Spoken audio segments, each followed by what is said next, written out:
Hello, everyone. Today you'll discover the shocking truth about why America is destroying its third largest lake, the Great Salt Lake.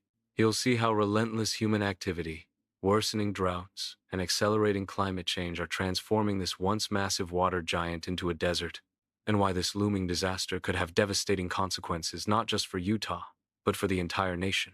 I kindly ask you to like this video and subscribe to my YouTube channel. It would truly help me grow and keep creating more content for you. Thank you so much for your support. The scene is set in the arid Utah desert. Dust haze and shimmering mountains define the distant horizon. This landscape serves as a backdrop. The Great Salt Lake is vanishing. Lake Bonneville was a prehistoric pluvial lake that existed during the Ice Age. It covered a large portion of what is now modern-day Utah. The lake was characterized by its vast size and freshwater composition. Its extent significantly shaped the topography and ecology of the region.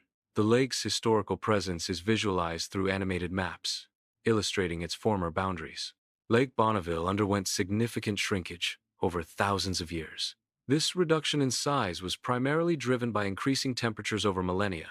As the climate warmed, evaporation rates increased, leading to a decrease in the lake's water volume. The most prominent remnant of Lake Bonneville is the Great Salt Lake.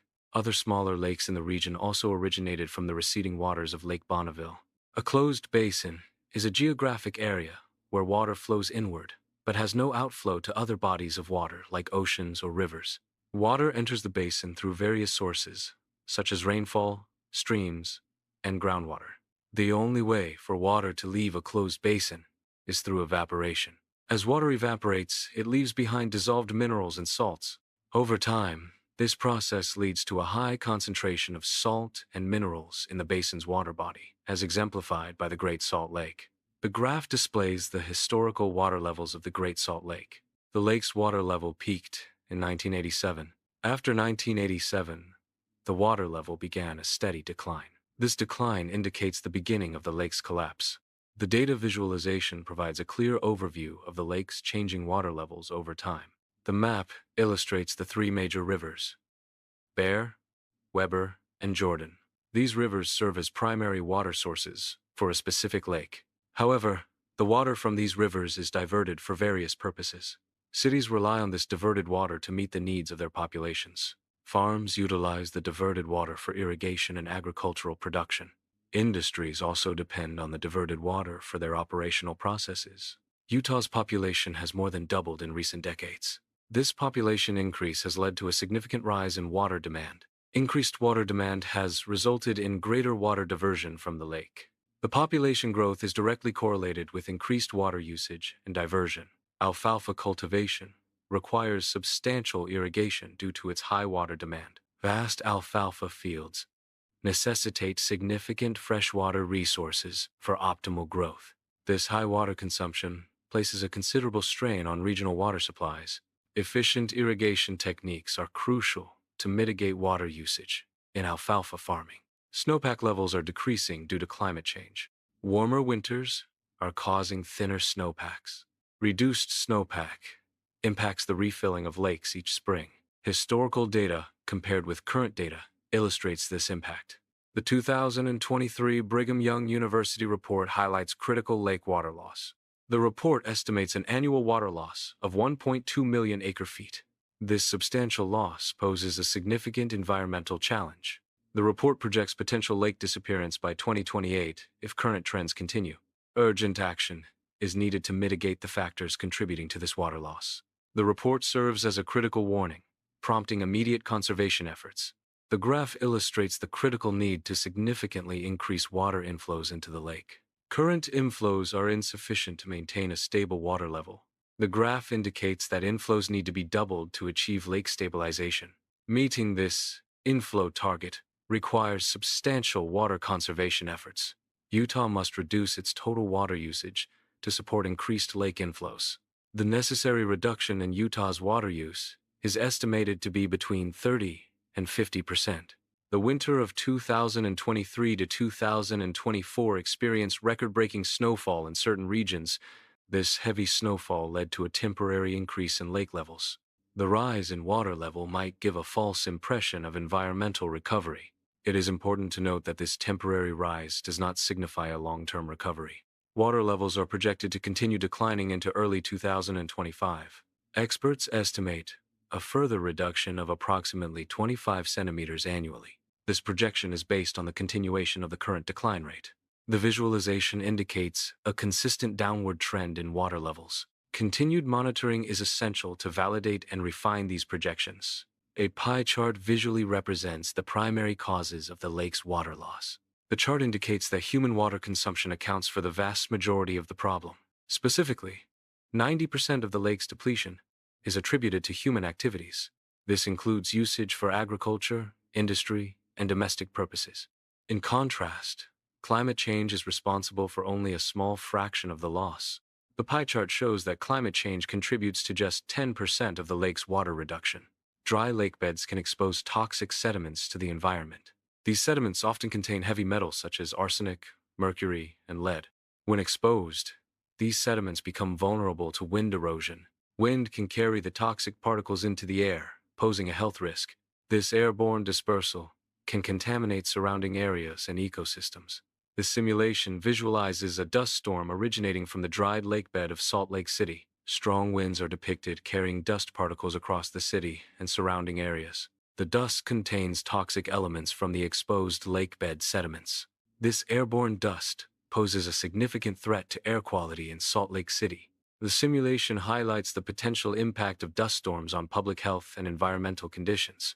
The Air Quality Index, AQI, is a tool for reporting daily air quality. It indicates how clean or polluted the air is and associated health effects. When the AQI reaches hazardous levels, it signifies a severe threat to human health. Hazardous AQI levels often result from high concentrations of pollutants. These pollutants can include particulate matter, ozone, and other toxic substances. Exposure to such conditions can cause respiratory and cardiovascular problems. Dust from the lake is linked to increased rates of asthma. Exposure to the dust also correlates with higher incidence of heart disease. Medical data suggests a connection between the dust and mental health issues. These health impacts are based on analysis of local medical records. Visuals will illustrate the correlation between dust exposure and these health conditions. The Great Salt Lake serves as a critical stopover point for millions of migratory birds. It provides essential resources like food and rest during their long journeys. The lake's declining water levels pose a significant threat to these bird populations. Ecological damage to the lake directly impacts the survival and migration patterns of numerous species. The disappearance of the lake has led to the shutdown of mineral extraction industries. Industries affected include magnesium extraction. Salt extraction operations have also ceased. Lithium extraction is similarly impacted. These shutdowns result in significant economic devastation for the region. The drying up of a lake leads to a decline in tourism. Reduced water levels diminish recreational activities. Boating, fishing, and swimming opportunities decrease. Fewer tourists visit the area, impacting local businesses. The local economy suffers due to decreased tourism revenue. Climate change is causing a reduction in snowfall at many ski resorts. Rising temperatures lead to less snow and more rain in winter months. Reduced snowfall shortens the ski season and limits available terrain. This decline in snow negatively impacts the tourism industry. Local economies that depend on ski resorts suffer financial losses. The drying climate poses a long-term threat to the viability of ski resorts. Dust pollution adversely affects farmland ecosystems. It leads to reduced crop yields due to decreased sunlight penetration. Dust accumulation contaminates soil, impacting its fertility. Water quality declines as dust particles carry pollutants into water sources. The potential collapse of the Great Salt Lake is drawing comparisons to the Aral Sea disaster. The Aral Sea, once the fourth-largest lake in the world, has shrunk dramatically due to water diversion. This comparison highlights the risk of similar ecological devastation in Utah. The drying up of the Great Salt Lake could transform the region into an ecological disaster zone. This comparison highlights water usage differences between Utah and California. Data indicates that Utahns consume more water per capita compared to most U.S. residents.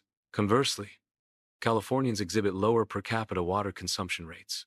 These differences may be attributed to factors such as climate, industry, and conservation policies.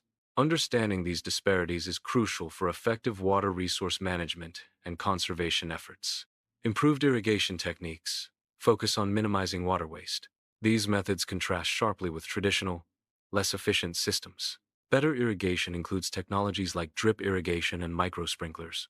These technologies deliver water directly to plant roots, reducing evaporation. This targeted approach significantly enhances water conservation in agriculture. Drought-resistant landscaping focuses on reducing water consumption in outdoor spaces. It involves replacing traditional, water-intensive lawns with alternative ground covers. Suitable options include native plants, gravel, mulch, and drought-tolerant grasses. These alternatives require less irrigation, conserving water resources. Legal protection is essential to ensure rivers continuously supply water to lakes. This protection guarantees water flow, irrespective of external demands or diversions. The legal framework safeguards the natural water cycle and ecosystem health. It prevents overuse or misuse of river water that could harm lake levels. Therefore, legal guarantees are critical for sustainable water resource management. Dry lakebed reclamation focuses on stabilizing soil to prevent environmental hazards. A key goal is to mitigate toxic dust storms, which pose health risks. Planting hardy vegetation is a primary method for soil stabilization. The vegetation's root systems bind the soil, reducing erosion. This process helps restore the ecological balance of the dry lakebed. Dust monitoring systems are designed to provide early warnings to residents. These systems predict and detect dust events before they occur. The primary goal is to mitigate potential health impacts on the population. Early warnings allow residents to take protective measures, reducing exposure. Traditional agriculture often relies on water-intensive crops. Alfalfa is an example of a crop that requires significant water resources. Shifting to less water-intensive crops is a key strategy for water conservation. This transition can lead to substantial water savings. Billions of gallons of water can be conserved annually through crop shifts. Implementing this change is essential for sustainable agriculture. Public awareness campaigns are vital for promoting water conservation. These campaigns encourage behavioral changes to reduce water usage. Promoting shorter showers is a key strategy for conserving water. Replacing lawns with drought-resistant landscaping reduces water demand. Overall water conservation efforts are crucial for environmental sustainability. Owens Lake in California was drained to provide water for Los Angeles. The now dry lakebed has become the largest source of toxic dust in the U.S. This dust poses significant health risks to nearby communities. The situation exemplifies the severe environmental consequences of water diversion. Owens Lake is the site of extensive and ongoing restoration efforts. These efforts are driven by the environmental damage caused by historical water diversions. The restoration project faces significant financial costs. The restoration also presents numerous logistical and technical challenges. Despite these efforts, the lake will likely never fully recover to its original state. The project serves as a case study in the complexities of environmental remediation. The Aral Sea disaster is an ecological catastrophe caused by extensive irrigation projects. These projects diverted water from the rivers that fed the Aral Sea. The diversion led to a drastic reduction in the sea's water level and volume. The shrinking sea resulted in the formation of ghost towns and the exposure of poisoned soil. The environmental changes have also altered the local climate, impacting the region's ecosystem. The Great Salt Lake is currently facing an ecological crisis. This crisis is unfolding in real time, demanding immediate attention. Human actions are the primary driver of the lake's decline. There is still an opportunity to reverse the damage and prevent further degradation. Effective intervention strategies can mitigate the crisis and restore the lake's health. Inaction leads to irreversible damage, exacerbating environmental and societal issues. Each year of delay intensifies the severity of the damage, making recovery more challenging. The longer we wait, the higher the costs associated with remediation and restoration efforts become. Delayed action reduces the likelihood of successful recovery and restoration of affected systems. Proactive measures are essential to mitigate long-term consequences and ensure a sustainable future. Modern civilization faces inherent contradictions in its development. One such contradiction involves constructing cities while depleting the natural resources that support them. This creates an imbalance between urban growth and environmental sustainability. The Great Salt Lake serves as a stark example of this unsustainable practice. Water conservation involves making conscious choices about water usage. These choices often present a trade-off between comfort and ensuring long-term water availability. Prioritizing water conservation is a responsible action that supports sustainability. Conserving water helps guarantee access to this vital resource for future generations. Greed in water management prioritizes short-term gains over long-term sustainability. This can lead to over-extraction, depletion of resources, and environmental damage. Responsible water management emphasizes conservation, equitable distribution, and ecological preservation. Sustainable practices ensure water availability for future generations and ecosystem health. The core difference lies in initiating progress versus stagnation. Choosing to do something propels forward momentum and achievement. Inaction, or doing nothing, results in missed opportunities and lack of advancement. Immediate action is often crucial for seizing fleeting chances. Proactive engagement yields tangible results, while passivity leads to stagnation. The scene depicts the sun reflecting off the last ripples on a lake. This imagery symbolizes a closing window of opportunity. It suggests that time is running out to take action. The glimmering sun serves as a reminder of the urgency. Therefore, immediate action is needed before it's too late. The analysis focuses on Utah's per capita water usage in comparison to other states. A visual chart is used to illustrate the comparative water consumption rates. The chart highlights Utah's relatively high water consumption rate. This comparison aims to provide insights into Utah's water management practices. Understanding these differences is crucial for sustainable water resource planning. Water recycling technologies aim to reduce the demand for freshwater resources. These technologies treat wastewater to remove contaminants. The treated water can then be reused for various purposes. This reduces reliance on freshwater sources and promotes sustainability. Smart irrigation systems are designed to minimize water wastage in agriculture. These systems utilize sensors to monitor soil moisture levels and weather conditions. Data from sensors informs automated irrigation adjustments based on real-time needs. Implementation involves installing sensors throughout the field to gather accurate data. A central control unit processes sensor data and regulates water distribution. This targeted approach ensures crops receive optimal hydration while conserving water resources. Economic incentives are financial motivations designed to encourage water conservation. These incentives can target both businesses and households to promote efficient water use. Examples include rebates for installing water-efficient appliances or fixtures. Another incentive is tiered water pricing, where the cost per unit increases with usage. Policy reforms are essential for improving water management practices. These reforms aim to ensure the sustainable use of water resources. Effective water management requires a comprehensive policy framework.